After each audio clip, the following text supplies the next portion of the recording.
a few more come.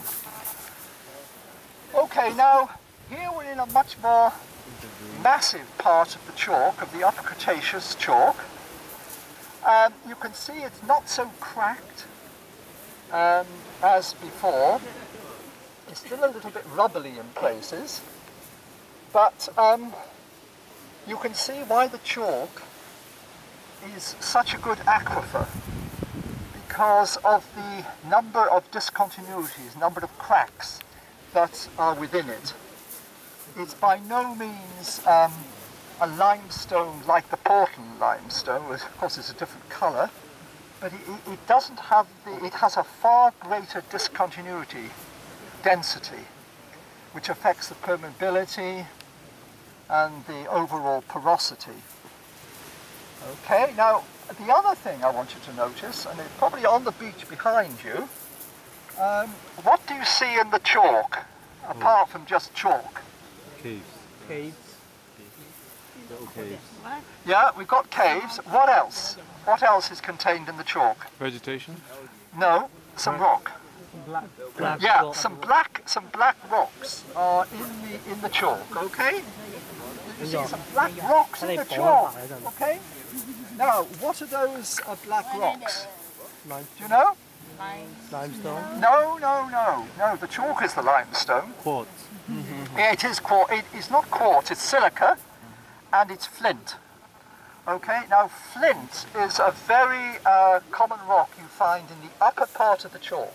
You don't find it in the lower part, in the upper part.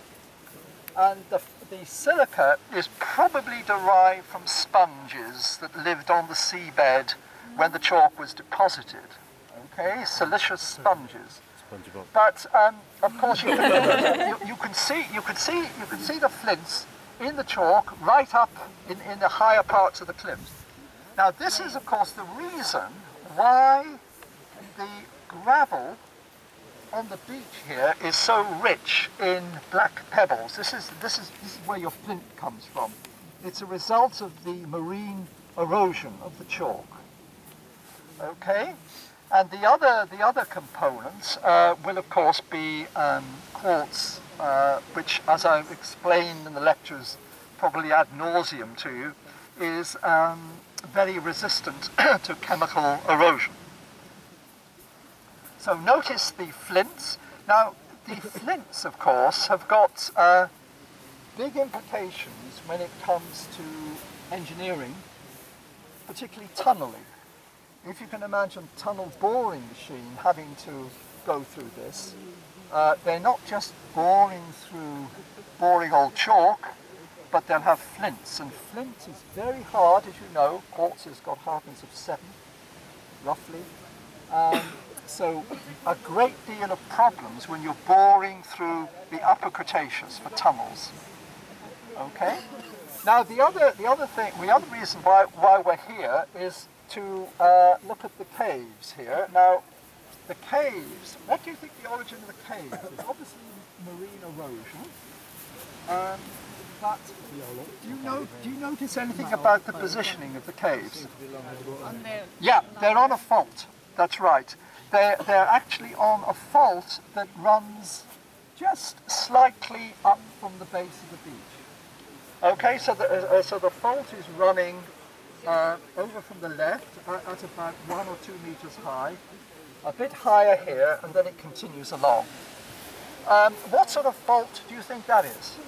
Is it normal, thrust, or thrust fault? Reverse fault? Reverse. Yeah, it's a thrust fault. And reverse fault, yeah, okay, depends on the angle, but and why should it be here? Well, because of the intense deformation of the chalk. Remember, what? Well, compressional regime, and it's as I said, it's probably associated with the alpine mountain building much further south. So it put the lithosphere of Europe into compression. Now the compression here is particularly intense. The shear strength of the chalk was exceeded, and you get these faults which are running parallel to the beach here. in addition to the fracturing due to the faults, there's quite a lot of jointing in the chalk, as you can see, and you can see the flints running up through the chalk. So I want you to think about these features in terms of the engineering geology. Okay, if you were building, if you were tunneling, or if you had to build a dam on this sort of substrate, or if you wanted to build a harbour, you know, there are, look at the differences in the properties between the chalk and, let's say, the Wealden over there, enormous differences. And you're able to see this just by walking a few hundred metres along the beach. So we've walked through about 70 million years of Earth history, just along this little bit of the beach.